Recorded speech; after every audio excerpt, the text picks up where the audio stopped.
மலருதே. தீனிலே பிறந்தவளே நித்ய ஆனந்தத்தியே நித்யானந்தேஸ்வரி, நித்யானந்தத்தியே நித்யானந்தேஸ்வரி, நித்யானந்தத்தியே நித்யானந்தேஸ்வரி, நித்யானந்தத்தியே நித்யானந்தேஸ்வரி, நித்யானந்தத்தியே நித்யானந்தேஸ்வரி.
ஆனந்தத்தியே நித்யானந்தேஸ்வரி, தீனிலே பிறந்தவளே நித்ய ஆனந்தத்தியே நித்யானந்தேஸ்வரி, நித்யானந்தத்தியே நித்யானந்தேஸ்வரி, நித்யானந்தத்தியே நித்யானந்தேஸ்வரி, நித்யானந்தத்தியே நித்யானந்தேஸ்வரி, நித்யானந்தத்தியே நித்யானந்தேஸ்வரி, நித்யானந்தத்தியே நித்யானந்தேஸ்வரி, நித்யானந்தத்தியே நித்யானந்தேஸ்வரி.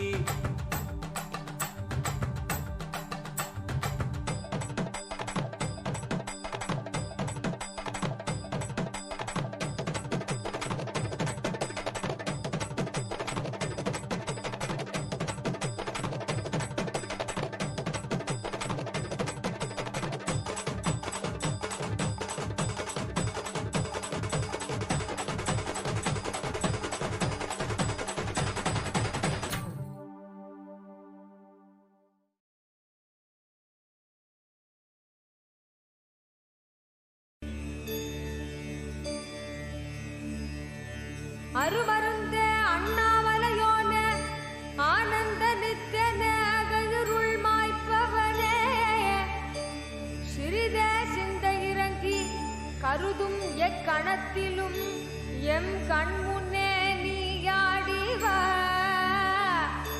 அழகு திருநடமிடும் எங்கள் அம்மையப்பனே, பழகு தமிழில் உனைப்பா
परमसुखदं केवलं ज्ञानमूर्तिम् द्वन्द्वातीतं गगनसदृशं तत्त्वमस्याधिलक्ष्यम् एकं नित्यं विमलमचलं सर्वधी साक्षिभूतं भावाधीतं त्रिगुणरहितं सद्गुरुं तं Namami.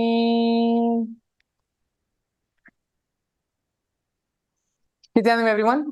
We welcome you all to today's KAILASA's Ugadi celebrations with the grace and blessings of the Supreme Pontiff of Hinduism, Bhagavan Sri Nithyananda Paramashivam.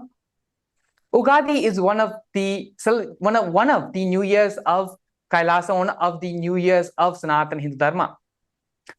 Fundamentally, if you look, there are two calendars which the whole of Bharat, the whole of Hinduism follows.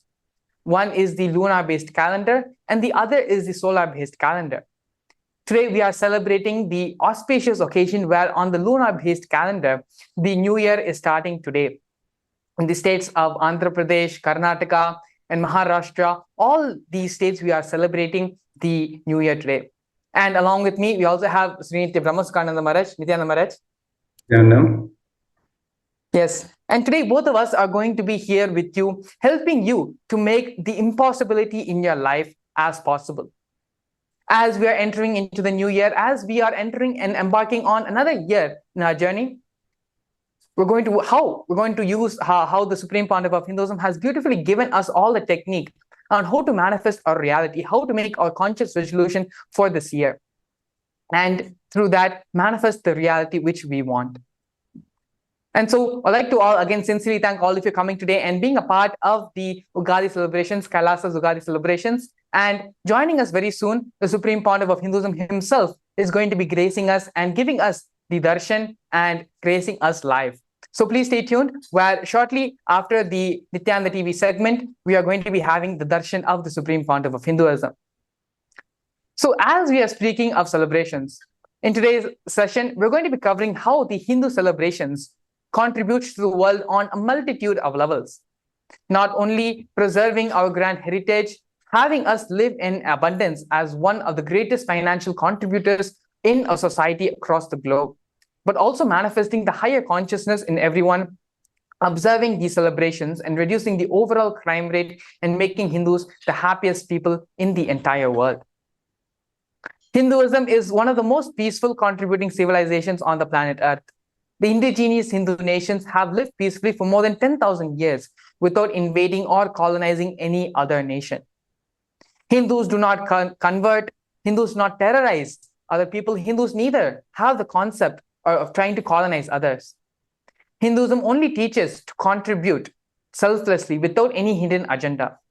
And this is one of the fundamental reasons how Hindus are among the most happiest people on the planet.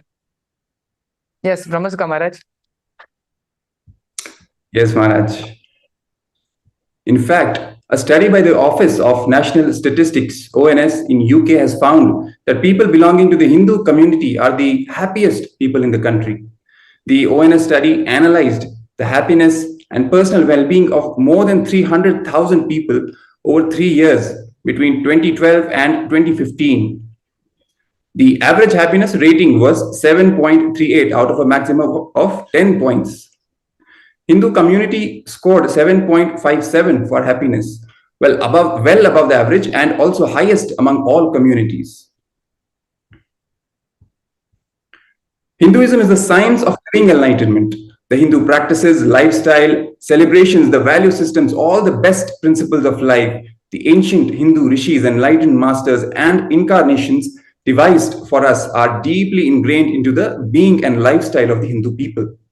It is not a mere coincidence that Hindus are the happiest people on planet Earth, and that Hindus are the most non-violent, peaceful, and the most contributing people.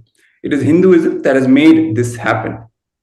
Reports of various governments and research organizations have shown that throughout the world, the crime rate is the lowest in Hindu communities. For any given population, the number of people that resort to crime is lowest among Hindus. This pattern is global and has been statistically validated in various countries such as the US, UK, India, etc.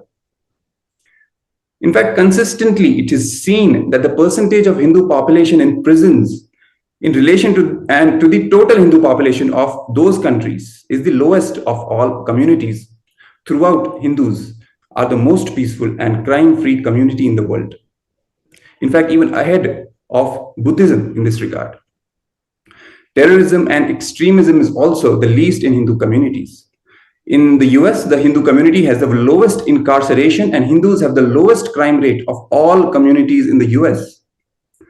The number of Hindu prisoners in US is decreasing every year at the fastest rate, greater than 7% among all communities.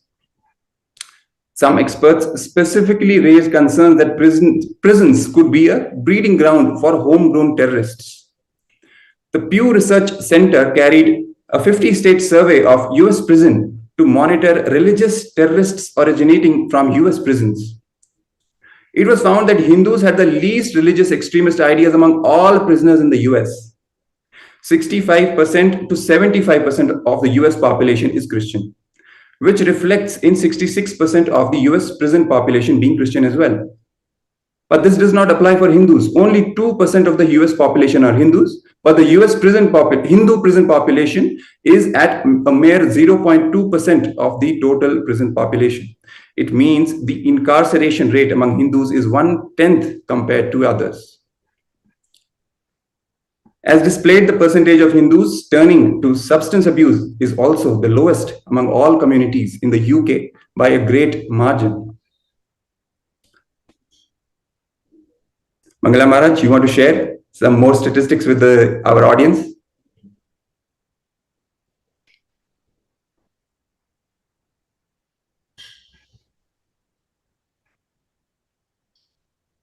Sorry for the technical glitch. Yes, there are a lot more statistics which we want to share, and these numbers actually go on and on and on to share how life positive and how contributing Hindus are to society.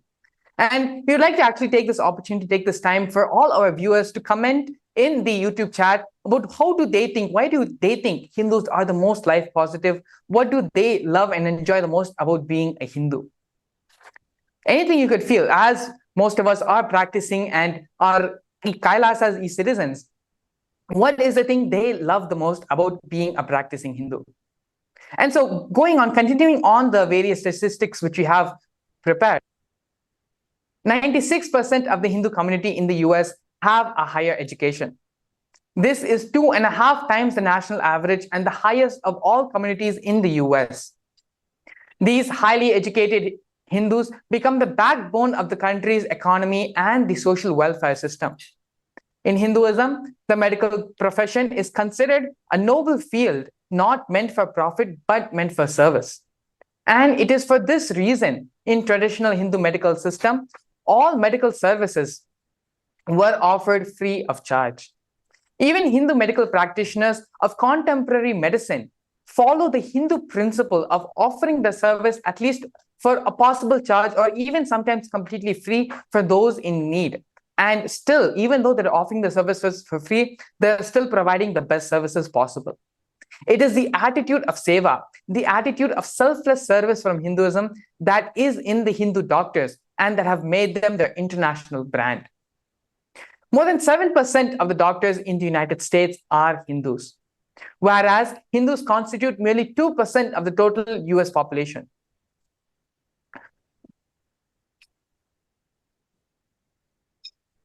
In the UK, this number even sits higher at 9%, while the percentage of Hindus in the United Kingdom is the same, with just 2% of the total UK population.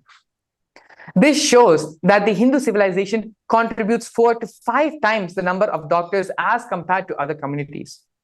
The Hindu civilization offers not just the most number of doctors to the world, it offers the most education, the most philanthropic, and the best doctors to the world. The population of Hindus in the United States is merely 2%, but the Hindu community contributes the contributions of chief executive officers from the Hindu community is for 16% of US companies. Yes. And Statistics and data clearly show that we Hindus have the least crime rate, have the least number of terrorists and extremists, are the most educated, the highest taxpayers contributing, the highest number of CEOs in the world. We contribute the most educated, highly trained, and most philanthropic doctors to the world who charge the least amount of money, have the most stable families, and are the happiest people on the planet. Hindus do not terrorize, Hindus do not colonize, Hindus do not convert. Hindus only work hard, contribute, and live blissfully. When Hindus were present in several nations in large numbers and organized as Hindu nations and ecosystems which protected the Hindu rights, it created a conducive environment that enabled the Hindus to contribute phenomenally more. Such a situation existed thousands of years ago when 56 Hindu nations spanned over 61 million square kilometers landmass of Asia and protected around 10,000 Hindu sampradayas, which are basically Hindu communities and traditions. These 56 Hindu nations and 10,000 sampradayas were the cradle of Hindu civilization and literally contributed every bit of advancement that Hindu race benefits from even today. Yes, Maharaj. And so over the past couple of days, for almost a couple of weeks now, actually, we have, during the Everyday Nithyananda TV segment, we have introduced the Hindu votes, which were given and initiated by the Supreme Pontiff of Hinduism, where again, we had all the Hindu votes have all the questions and polls being posted on Twitter and receiving the various responses on various topics related to the problems, to the ideology, to the lifestyle of the practicing Hindus on a daily basis. And so after having the Hindu votes, we have collected and we have the polls as well as to for which topic, what was the majority vote for many of the things which we had discussed, many of the topics which we had presented. And so just to have a glimpse of the various polls, have a glimpse of the various voting results. So here we have the first poll which we can present to all of you is whether regulation should be brought in the media to address the volumes of defamatory content being generated on Hinduism. And so for this, more than 50% of the viewers had voted that yes, the media should be regulated. 57.3% voted for stronger regulations against the defamatory content on Hinduism in media. And we can see this, how the public, how they're changing, how they are evolving, maturing, and learning and understanding about the happenings of the world, what is actually really going on behind all these news media, behind all the news media channels, and how the whole public itself is now becoming more active towards reviving the authentic Hinduism. One of the other votes that we have is how the Hindu Puranas, the authentic Hindu Puranas, how the Hindu history should be presented and should be taught in our schools, should be taught as the main history education, main history syllabus, instead of the colonial stance against Hinduism. And so for this, more than 80% of people have voted that authentic Hindu history should be taught as a part of the history, should be taught as a part instead of the colonial history, which is currently being taught in our schools and in our education systems. So you can see that drastic change which is happening, how people want change to happen, how people want authentic Hinduism to become more and more part of our daily lifestyle. We also have another one of the polls which were put on Twitter and for which people have also voted is that whether absolute immunity should be given for mutts and for adinams, and the legislative matters should be handed back to them and they should be restored the legitimacy. And for this, more than 64% of votes had voted in favor of giving the immunity and giving the power back into the hands of the mutts and adinams. Recently, just a couple of days back, we had the slide, we had the poll. We had the discussion in the Nithyananda TV segment where we presented about the authentic Hindu parliament, authentic Hindu democracy, which through Hindu democracy, many of the problems which we are seeing now in the world, many of the situations which we are seeing now in the world, which are because of government corruption, because of deep state elements, how it's not just the corruption which is happening in the government, but the people, the common man is suffering for that. And so through a series of segments, we had explained how the authentic Hindu democracy, how the Hindu parliament structure is not only secular, but but is super secularism. Is not only secular, but super secular, and does not interfere in its own factions, does not interfere in its own body. And so 71% of voters have voted that Hindus need a democracy instead of a pseudo-secularism imposed on us by Hindu Messiah forces. And so as you can see here, more and more people are wanting the authentic Hindu lifestyle to be revived, authentic Hindu lifestyle, authentic Hindu civilization to be revived, to live authentic Hinduism as it's described in the Vedagamas. We also had a discussion about when we were talking about the Pachepatni Vratam, how completion with the Cosmic Mother can automatically bring the crisis which we're having, each one of us have and go through at some point in our life about our gender, how that can be improved, how that can be solved. And majority of voters had voted that people should be taught, authentically should be taught how the gender is, how to identify themselves correctly and have the gender completion in them. And so as we can, there are also a couple of more Twitter polls which we have, which can be presented to all of you. And so another one poll which we had was, do you want the teaching of the Ved Agamas to be the core principles of school textbooks as legitimate science? And so for this, 62% of people voted that the Ved Agamas should not be just addressed, should not be just held as the source scriptures in terms of the source scriptures of religion, in terms of the religious background or for the philosophies and for the ideologies of Hinduism, but they should also be treated as science textbooks, should also be treated as a part of the scientific community as well. Not only that, 69% of voters had also voted that the lifestyle, the highly advanced city planning revealed by Paramashiva in the Vedagamas should be a part of the urban infrastructure, the planning of urban architecture, and should be made a part of the city planning which happens all across the globe. And so Brahmasukha Maharaj, could you just share your opinions? What do you think, how the world is drastically changing, where there are so many people who want authentic Hinduism to be revived, who want authentic Hinduism to be a part of our daily life? Yes, in fact, we are seeing more and more people are getting more aware of their Hindu identity and also are becoming aware of the utility value of the Hindu identity, so to speak. Because we have seen again and again how beneficial, how fruitful it is just to be a Hindu, basically. All these polls, all these statistics just prove and point to the same fact that it is, in fact, a celebration just to be a Hindu because of the core principle, the life positivity that is infused in Hinduism, based and coming from our source scriptures, the Vedas and Agamas, that teach us these life positive values from the day we are born. Yes, Maharaj. Yes, Maharaj, please go ahead. Please go ahead. Yes, what I was saying is one of the most important aspects, one of the important reasons for the success of Hindus, their blissful existence and elite lifestyle is the result of the rich Hindu heritage, culture, and upbringing. This is the result of one of the Hinduism's most unique aspects, continuous, which is celebrating the lifestyle of festivals and Brahmotsavams. We Hindus have more festivals than the number of days in the year. Continuous celebration is our lifestyle. It is our way of life. We Hindus live with the divine, not just worship the divine. We live and celebrate the existence of the divine as a part of our life.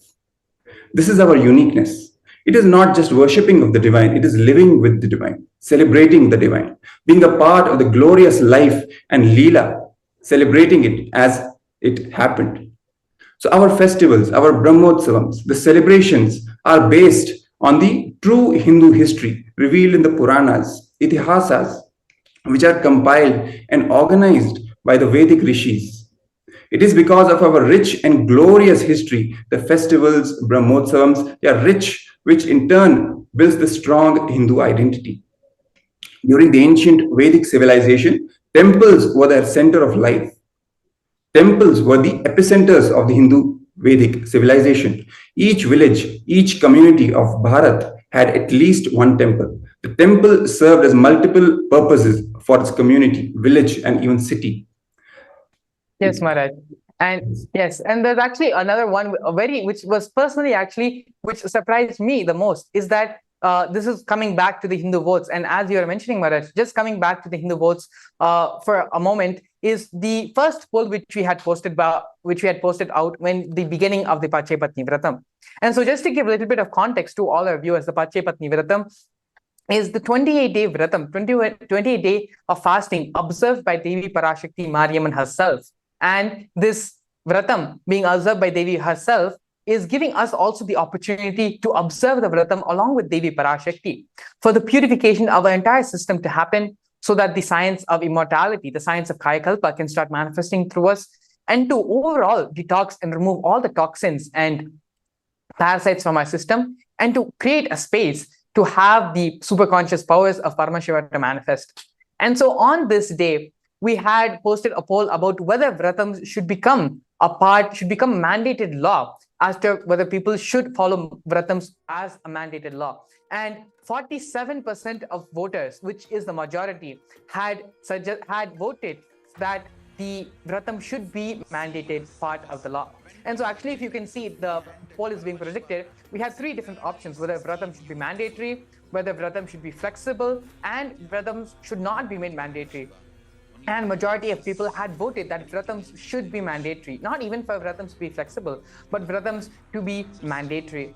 And so you can see here how beautifully the society is evolving, how beautifully everyone is coming to the consensus, to the understanding that Hinduism is a must-needed religion. Hinduism needs to happen. It needs to express, and Hinduism needs to be a part of the global civilization, where there's so many things which Hinduism has to offer, which can benefit greatly in various sampradayas, various civilizations, in various cultures across the world. A couple of days back, actually, we had given the example about yoga. Brahma Sukha Maharaj, you would actually also remember how we had initially, when the British, when they had come to India, and at that time yoga was shunned and yoga was deemed as something which should not be practiced. It was deemed as an outcasted thing. But when Paramahamsa Yogananda, when he took yoga to the West, then now yoga is a billion-dollar industry. Not only is yoga a billion-dollar industry, but we have a day where globally we all celebrate and recognize the International Yoga Day. And yoga, as we all know, is just one of the many things which Hinduism has to offer to the world. Hinduism has to give the multiple gifts to the world. Another gift which we had covered over the past couple of days was the Hindu democracy and the Hindu parliament, which is a big thing which can complement all the global democracies around the world, which can complement every single civilization, every single country, in terms of adding to their structure and to help them to give the ultimate lifestyle, to bring back our lifestyle back to Prakriti, back to the ancient Vedic way, so that the exploitation of Mother Bhuvi, the exploitation of Mother Earth can be stopped. And so yes, as Brahma Sukha Maharaj was beautifully sharing the various aspects of the Hindu culture, the various lifestyles in so many different ways, there are so many reasons which contribute to the life positiveness of Hinduism, the life positiveness of Sanatana Hindu Dharma and those practicing the Hindu religion. And so all of you, if you can share your experience, what do you think is your favorite aspect of being a Hindu? What do you think do you love most about being a Hindu? You can take a few minutes and just post in the live chat, and you just know all your different opinions. What do you think is your favorite aspect about being a Hindu? And so yes, as Brahma Sukha Maharaj was beautifully sharing earlier today,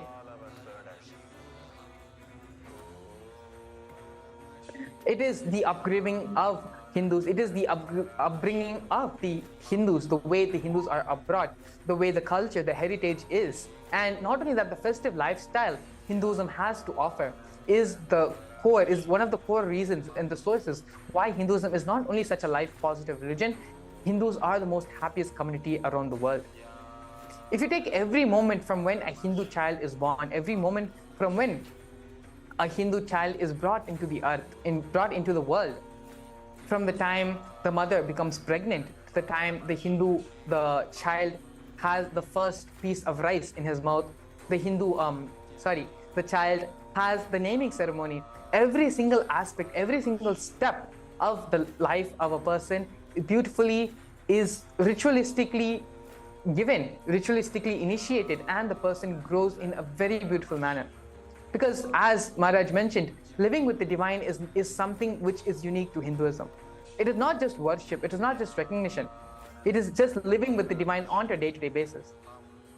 As we had also mentioned, that there are more number of festivals, there are more number of Brahmotsavams, of religious gatherings, pujas, worship, than the number of days in the calendar. And so just imagine how life positive Hinduism is, how life positive the Hindu tradition is, where every single day, every single moment of a person's life, every single part of the Hindu society, everything is celebrated, everything is worshipped, everything is in constant communion with the divine. And so actually, Brahmasaka Maharaj, could you share some of maybe your personal experiences of how you yourself, what is your favorite aspect of being a Hindu, and what do you enjoy the most about the Hindu lifestyle? What do you enjoy the most about the festivals which we celebrate on a regular basis?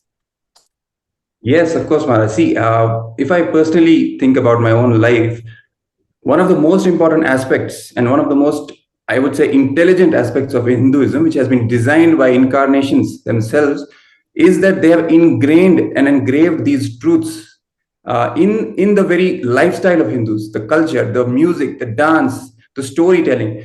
The whole thing is not just, it's not a life negative religion. They are these very things, music, all these art forms, various things, they are used in fact as means to achieve the highest purpose of our life. So when we sing the glories of these great incarnations, their devotion towards the divine. When we dance remembering the love between Radha and Krishna, the cosmic love between Radha and Krishna. When we tell the stories, we don't just tell mundane stories having which carry the incompletions and pains and aggression. No, we tell, we sing, we enact the stories from great Puranas, from the Itihasa, Ramayana, Mahabharata, how the incarnations lived, what examples they set. So that for me personally is not just the most joyful, enjoying part of Hinduism, but also the most intelligent. That's from my personal experience, Maharaj. Yes, Maharaj. Yes. There's also another very beautiful aspect which I wanted to explain, which I wanted to bring out here.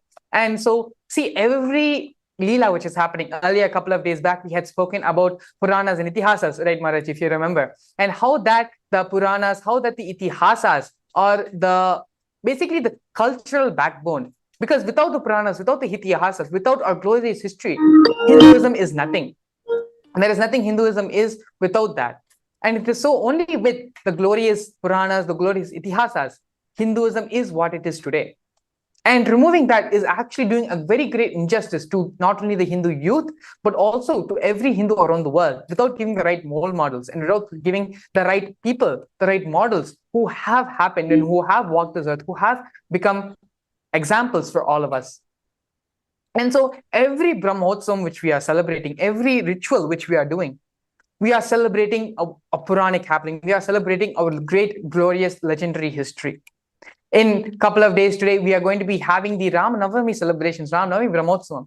And so the whole Hindu community across the world is going to be celebrating the glory of Sri Ramachandra Prabhu, going to be celebrating Hanuman, Lakshmana, Sita. All of them are not just stories, mythology for us. All of them are subjective truths for each and every one of us. We know that they walked the earth. We know that they happened, that everything they went through is real, and that they are examples in our life of how we should react to life, how we should learn from them and learn from how they reacted and responded to life. And so the point which I wanted to bring here is that the day when Rama was born, the astronomical alignments which had happened on that day, what Tithi the moon was in, what nakshatra Rama was born under, when the same Tithi, when the same nakshatras, when they happen the year after and the year after that, the same cosmic Leela is happening again and again. The same birth in the Brahmanda, the birth of Sri Ramachandra Prabhu is happening. And so, just to give another example, during the Navaratri celebrations, under the star, under the Tithi, under which Devi Durga had slain Mahishasura, the Mahishasura Mardini had happened. It is directly also slaying all the ego, all the incompletions, the ahankara we all have about ourselves. And so the cosmic alignment, when it takes place in the cosmos, in the Brahmanda, that very Leela, that is happening again in the cosmos, in the universe. And so this is a very important aspect, because our Hindu rishis, our Hindu sciences, they knew the science of retracing the divine. They knew how we can, through the astronomical calculations, how to identify the nakshatras, the tithis, and by mapping that, by identifying those, bringing and teaching all of us how we can celebrate and how we can become a part of that cosmic Leela, be a part of that cosmic happening. By celebrating the festivals, by celebrating the Brahmotsavams, we are directly preserving Sanatana Hindu Dharma, because the festivals, the Brahmotsavams, directly we are remembering and celebrating the grand narratives of the Puranas, which is the core of the Hindu identity. And not only that, the Supreme Pontiff of Hinduism has taken up this massive project of reviving and preserving the Hindu identity, has taken up the massive project of preserving each and every tradition, each and every sampradaya, by celebrating all the festivals Hinduism has to offer and maintaining the authenticity of the sampradaya by following and observing and celebrating the festivals as it is laid down in the source scriptures of the Vedas and the Agamas.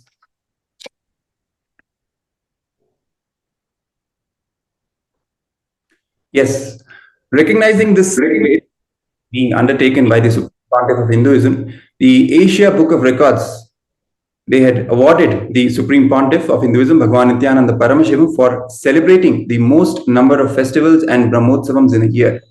And so now today we are celebrating Ugadi, celebrating the Hindu New Year, being observed and celebrated by Hindus all over the world. Now that we covered the multi-dimensional significance of Hindu festival celebrations, we would like to invite all our viewers today to share your personal favorite part about Hindu festivals. Which aspect do you hold the dearest? What is your favorite part in among all the festivals and all the celebrations? Which aspect do you like the most? Just like I personally shared from my own experience, we invite all the viewers to share their own experiences, their own celebrative experiences and their favorite experiences about Hinduism, Hindu culture, Hindu lifestyle, especially the year-round festivals that we celebrate. What is your sweet memory that you would like to share? So we will be delighted to hear and see your comments about this thing. Yes, Maharaj. And so the Hindu festivals, Hindu festivals is something which is even something of a nostalgic experience for all of us. Because when we are young, at least from the time I remember myself, there were so many occasions when we would go for the Diwali Mela, which used to happen in our locality, when we would do the puja at home, the Lakshmi puja at home on the Diwali day, during the Navaratri time. And even because during the Navaratri time, it's actually such a beautiful experience where all the women in the family, they are worshipped as Devi, and everyone in the family worshipped them during the Navaratri period, during the Navaratri time. And so this is such, they just bring a lot of beautiful memories in us, just a lot of nostalgia as well, as we just think about the various Hindu festivals which happen, the various celebrations which happen. And now we have the Asia Book of Records being projected on the screen, and the Supreme Pontiff of Hinduism, as we had mentioned earlier, for the hard work and effort which is going behind, which the Supreme Pontiff of Hinduism is doing to revive and to protect and preserve each and every tradition, each and every sampradaya of Hindu tradition, by celebrating it in the Nithyanandeshwara Paramashiva Devalayam, not just in Bidadi, but all across the world as well. Each and every Brahmotsavams, the Asia Book of Records is for awarding the Supreme Pontiff of Hinduism for celebrating the maximum number of Brahmotsavams, which are 13, from March to June of the next year. And so this is one of the many contributions the Supreme Pontiff of Hinduism is doing to society and is doing to humanity as well. And so with this, I'd like to again invite all of you to share and comment and share your experiences as to what do you think is the most blissful, is the most great experiences you have had in terms of the Hindu festival which are celebrated, in terms of the Hindu, what you feel most proud about the Hindu identity. And so now with this, we're going to be coming to you next with the next part of the segment, where we're going to be understanding and how we can manifest our reality having the Supreme Pontiff of Hinduism as a role model. We're going to be coming back to you after a short break, so please stay tuned. We're going to be coming back to you very shortly.